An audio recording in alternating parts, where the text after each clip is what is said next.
Just dropping in to this space right now, feeling what exists in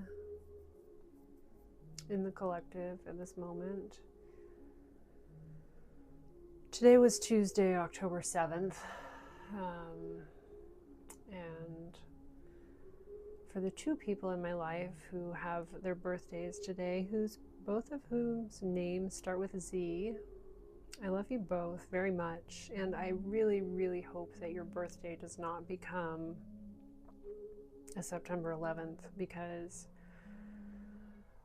today has been heavy with the propaganda and the genuflecting and the over-the-top bullshittery, if you will. Unfortunately, my algorithm is highly curated, and so I'm shielded from most of it, but what little I saw of mainstream media and communications from politicians, even Zoran Mamdani, oh God, I know he's so close to being elected, and so he has to pander, but oof, that one stung. My friend, did you not run on being pro-Palestine, anti-Zionist? Anyway, and also sitting with the news that our dear Lord and Savior Dolly Parton is in need of our prayers. So sending her all of the love that we have to give because of all the love that she's shown us over the years, and holding her safe and wishing her many more years of virility. May this just be a passing illness for her. Oh, man. My body is very activated today, so this is the day after the Aries full moon, and we had a Mercury square Pluto this morning as Mercury entered into Scorpio, and that has really been coloring this day. Oof. Mercury square Pluto, that's always a oh boy, right? So many fights and so much spiciness and so much Mercury square Pluto says let me stick this shovel in and twist it and then pop it out verbally, right? Mercury square Pluto people natally are just relentless investigators. I had a funny experience when I first started reading natal charts for other people. I the first 10, I think, charts that I read were people who had Mercury square or conjunct Pluto, and I was just like, whoa. This is wild. And I have the square myself, so mine's out of sign a little bit because I have Pluto anorectic in Libra, but yeah, there's just this depth of penetrating intelligence and need to get to the bottom of it. And right now we're in actually the closing square, so we're coming to the point where they will conjoin sometime this late winter. I don't know the exact dates. It'll probably happen more than once because it's Mercury. And moving, when we look at the cycles of Mercury especially, and also Venus, but especially Mercury, because he's so speedy, and it's very so closely tied to the solar cycles, but also a little element of chaos in those solar cycles. With Mercury and Pluto coming into that closing square, it's the way I see planetary cycles is the outer planet always wins, but at the opening square and then at the opposition is the inner planet gets the upper hand. But then at the closing square, it's like the outer planet is showing its hand again and like revealing the depths of the treachery, right? Or the, you know, I mean, this is Pluto we're talking about, so treachery is appropriate, but not necessarily with every planet, right? But the depth, the outer planet kind of reveals their hand, right? And then at the conjunction, the two energies are merged once more. So with Mercury square Pluto today, right? It's just been a thing. It's been a time. But fortunately, our saving grace is that late tonight, early tomorrow, Venus will give us a sextile to Jupiter. And the sextile is like a handshake or a gentle nudge, like a gentle, a side hug, if you will, right? And this is the opening side hug between Venus and Jupiter. So Venus is in Virgo and Jupiter's in Cancer. And it's kind of this moment of atonement is the word that's coming to mind, at one-ment. Coming back and realizing the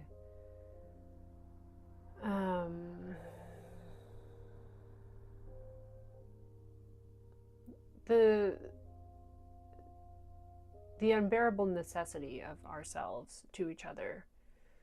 And I have no idea what I mean by that, because that just came out of my mouth, and that's the blessing and the curse of having a fully open throat center in my body graph. But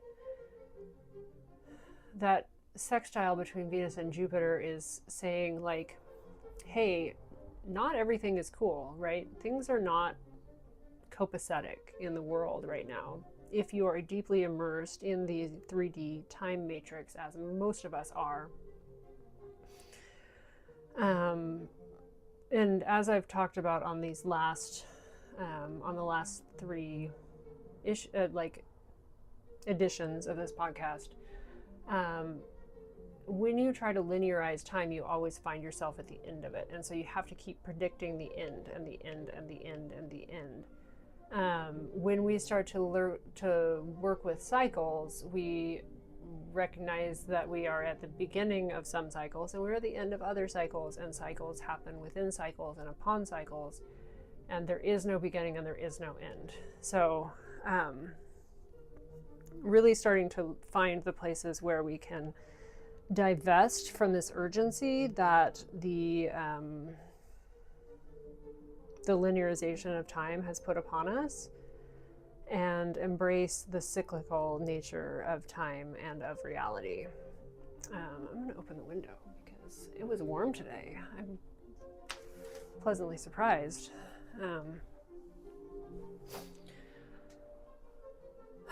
Okay. So overnight this morning, we're getting a little Venus squared or sextile to Jupiter to help soften the edges of what is a very crunchy and spicy month in a very crunchy and spicy season.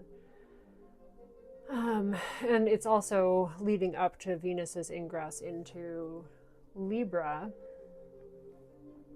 I'm not going to pull myself out of the space of, and I record these from a meditative trance state, and so I'm not going to pull myself out of that meditative trance to look up the exact date of the Venus ingress. Yes, I am. Who am I kidding? I can't let myself go. Venus ingresses into Libra on the 13th of October, so that is in a little less than a week. And that is going to set off, because Libra, air sign, Pluto, Uranus, and then opposing, of course, Neptune, who is still in Aries, right before he backs his ass back up into Pisces for a few months. But so it's going to set off this kite pattern with the outer planet, like mini grand trine, little sextile trine action thing going on. But this right now, like today has been so flavored by this Mercury square Pluto business that a little Venus sextile to Neptune, or Venus sextile to Cancer, Jupiter. I've also had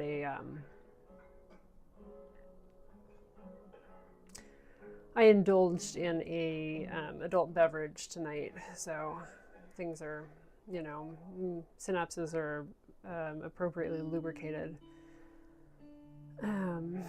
And I'm listening to some like fun, spicy ambient music. This is the new ambient playlist on that streaming platform, which shall not be named. I know.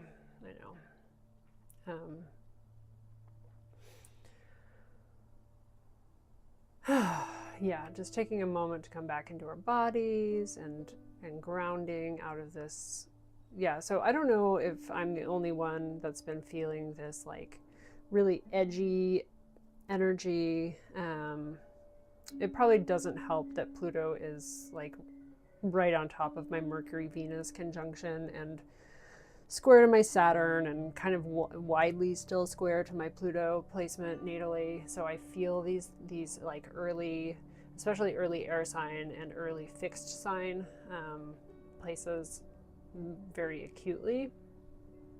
But yeah, my partner and I have been like fucking fighting all day, but we've been like talking about it, so that's good, I guess. I don't know if you've like how that's been showing up for you, but taking some time to like feel into the body where that lives, and I can already feel myself like starting to get out of my body and starting to like get ahead of myself, get out over my skis in this discussion. And so I'm just going to take a couple of breaths and recenter and reground.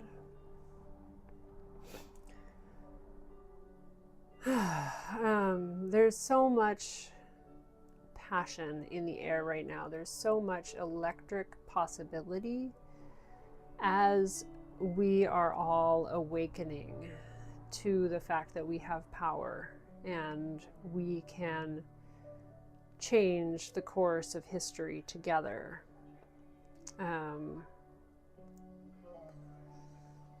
And I think I talked about this in episode 2. I'm not 100% sure which night it was that I was discussing it, but I think it was 2 nights ago that I was talking about. We love to vilify our world leaders, and we love to vilify the tech bros that own everything, right? But when you reach a certain level of awareness, you realize that they are all just fucking children. And we have to hold them accountable for the harm that they're doing, but at the same time we have to forgive them, for they know not what they do, right? Like, they don't have a fucking clue. They're so scared of whatever father figure they never had, or like whatever childhood trauma they keep living out. Each and every one of these children who are in charge of the world really just needs to be grounded for a couple of weeks and to be told that they're loved. Like, and when I say grounded, I don't mean like shut at home with no access to anything. I mean grounded, right? Why is that a punishment? Why is that something that we this is a whole thing. Maybe I'm going here. Why do we call being punished by having everything taken away from you and your rights and your abilities as a child, as a teenager, why do we call that being grounded? Being grounded is it's a good thing.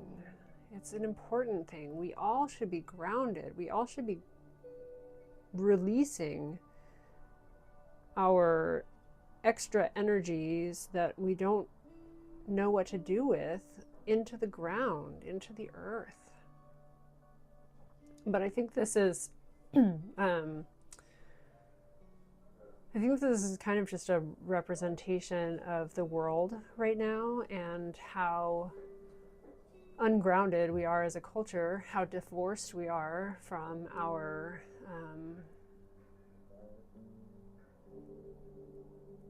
roots and our communities and our kin, that we would call being grounded a punishment. So anyway, yeah, that's just a little aside there.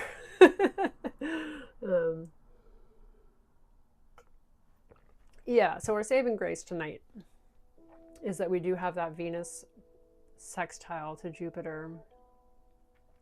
And Jupiter is in the late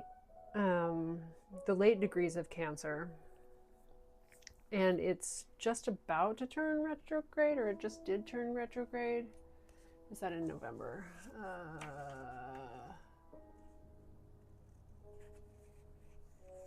Yeah, Jupiter turns retrograde in early November, so he's slowing down to backtrack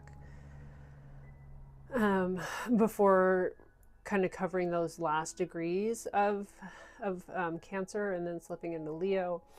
And this is a moment where Jupiter is a little bit detached from what's going on with all of the rest of that. Like, this is a unique period of history where we have all of the outer planets in conversation, right?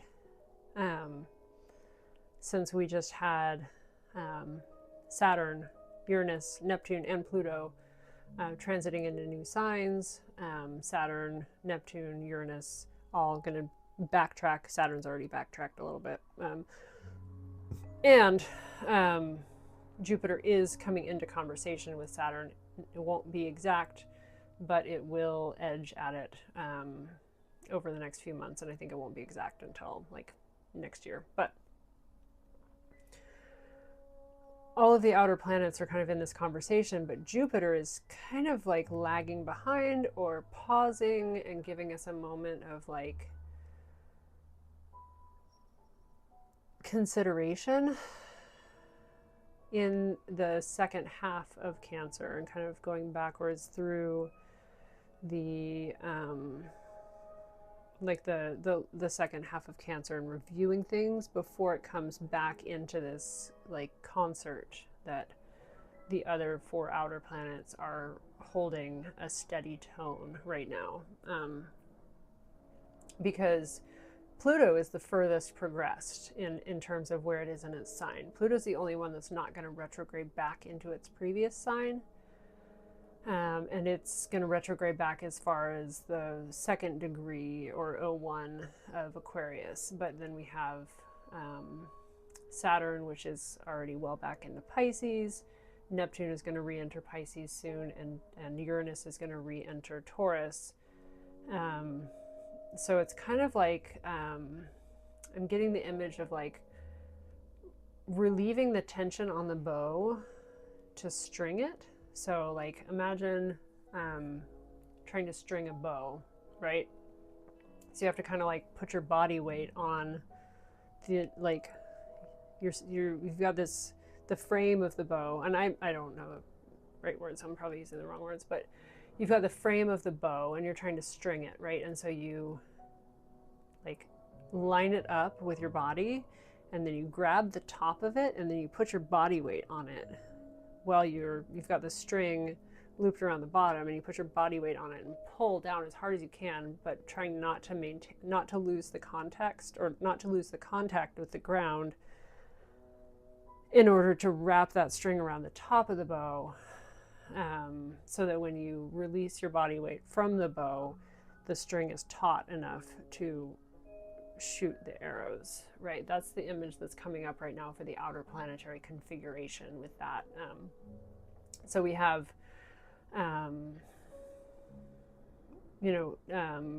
Pluto in Aquarius is kind of holding down that anchor, that grounded point of the bow. And then Uranus in Gemini right now is that top point where we're trying to kind of pull it back as far as we can. and then loop that string around. And then once the bow is taut, then Saturn and Neptune are kind of drawing back the arrow, and we're going to get kind of a parade of planets. Well, the sun has already gone through. So really it's just Venus that's left to come around that tip of the arrow. So that's kind of like the outer planetary energies that we've been living in. And I hope that this, I know that a lot of the people out there probably aren't as well versed in the language of astrology, and so I hope that I'm able to paint the picture for you and make it feel accessible, because we really are like getting put through a ringer of outer planetary cycles right now. And this is really just what my whole point is about these cycles of history, is that when you feel like you're living at the end, you're always living at the end. But when you allow yourself to see what the cycles are, it's not so scary, right? It's not so...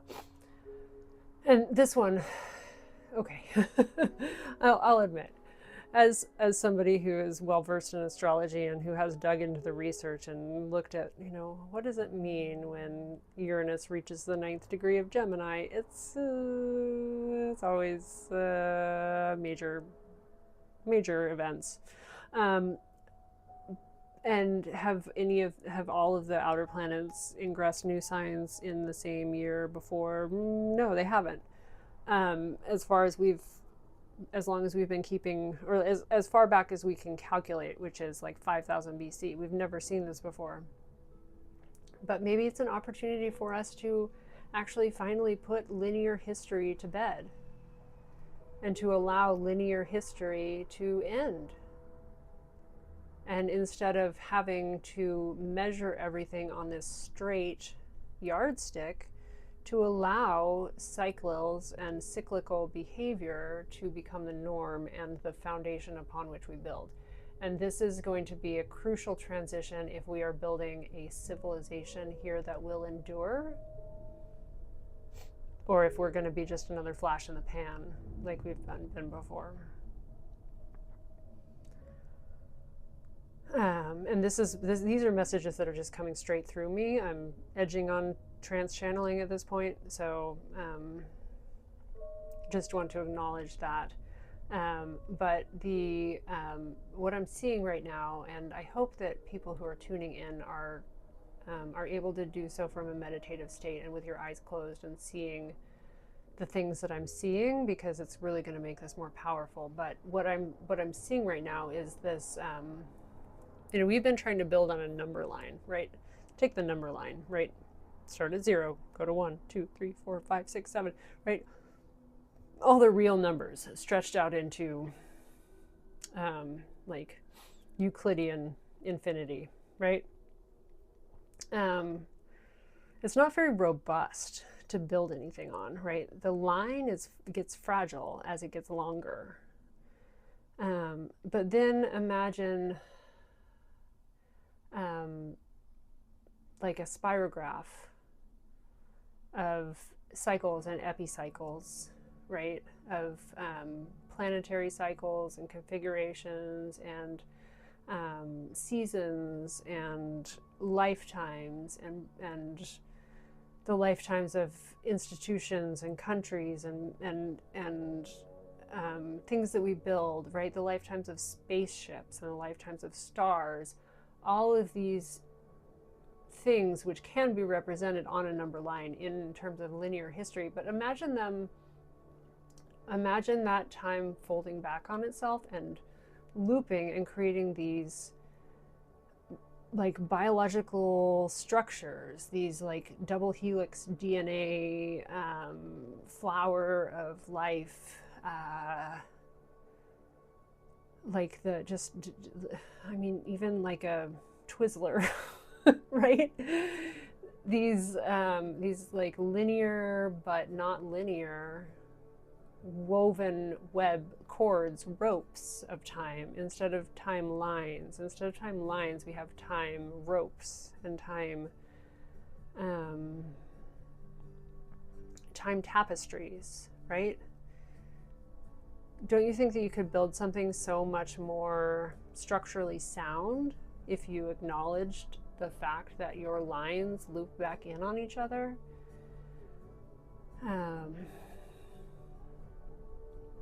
Yeah, so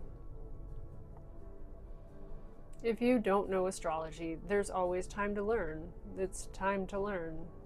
You just open your eyes to the patterns of the cycles of the planets. And then when you look and you see, well, where are we in these cycles of time? There's always a dance. There's always a place. And it doesn't always become obvious from the vantage point of an individual human, right? Our lifetimes are so short compared to the lifetime or the cycles of planets, especially when we get into the outers.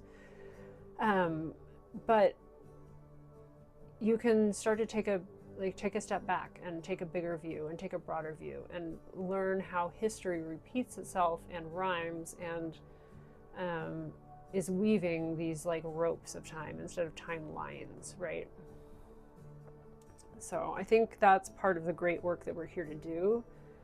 And I know my mentor, one of my mentors, Elena Rose Dumaine, has talked about how we're here to end, like, we've all been in places where there's a time matrix, and right now we're in a time matrix, and we're kind of at the natural end of it. And it doesn't mean the end of anything. Nothing is actually fucking ending. Like, it's not the end of the world. For fuck's sake, it's the Earth. Like, she is not gonna, like, we're not at the end of the world. We're just at the logical conclusion of the Roman Empire. That's it, right? Like, it's time to let it rest and recuperate and percolate, and to let all of the good aspects of civilization and progress and the evolution of culture, let all of the good things from that percolate down into the soil, into the people, into the planet itself, herself, and then come back together and re-emerge as a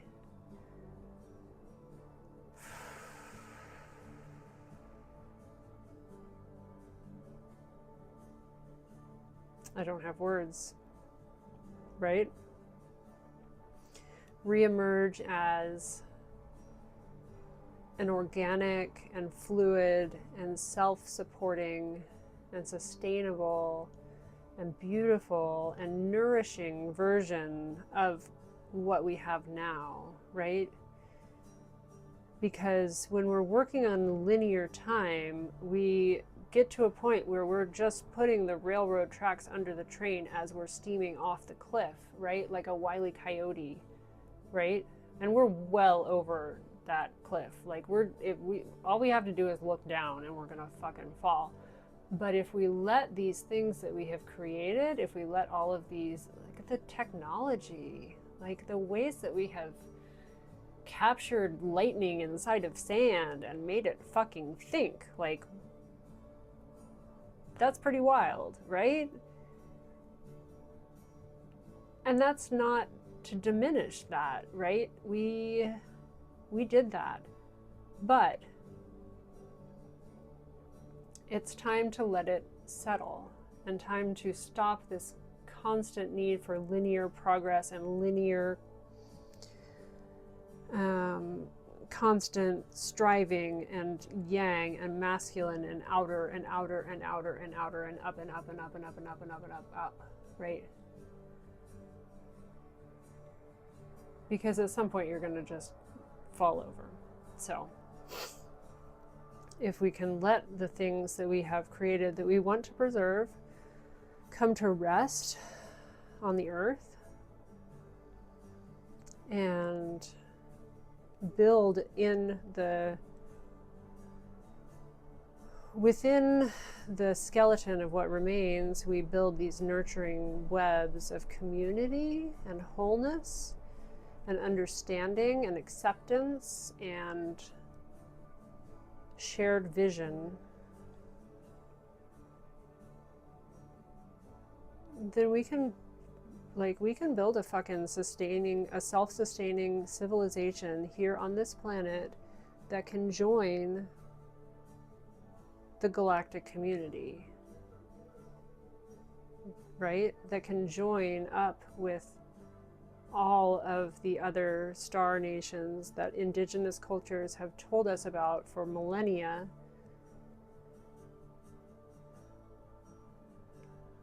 We just have to we need to gain more balance. And so right now the sun is in Libra, and so this is a time to think about balance. This is a time to be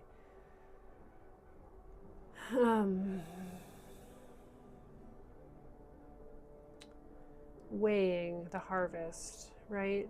Libra, the scales, justice, balance, harmony, decision or indecision.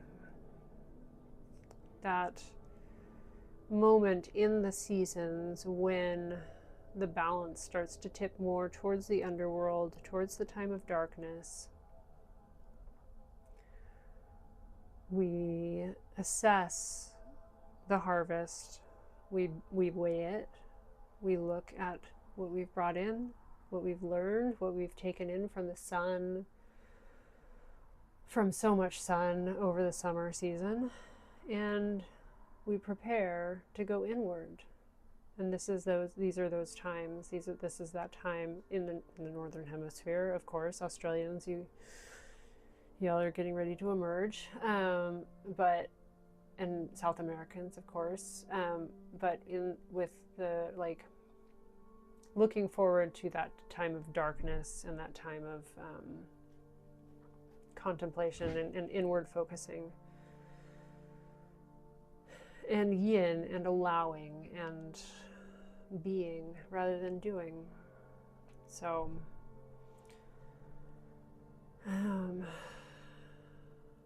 yeah, I'm just kind of looking at what we've created here today, and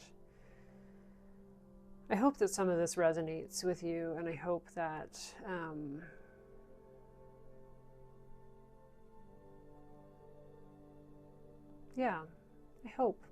I have hope. That feels sufficient, right? I have hope. I hope you do too.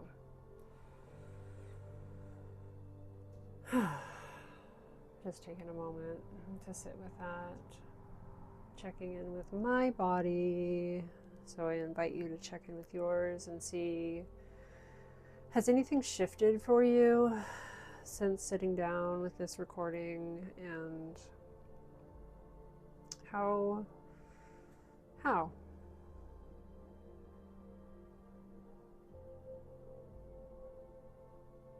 We're heading into that Venus sextile Jupiter for tonight, and that feels like much more harmony and much more understanding that we're going to need to get through these really tumultuous times.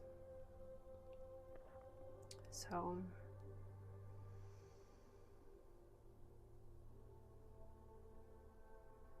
as long as enough of us hold that shared vision of what is to come,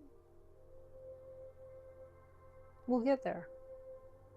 We'll get there.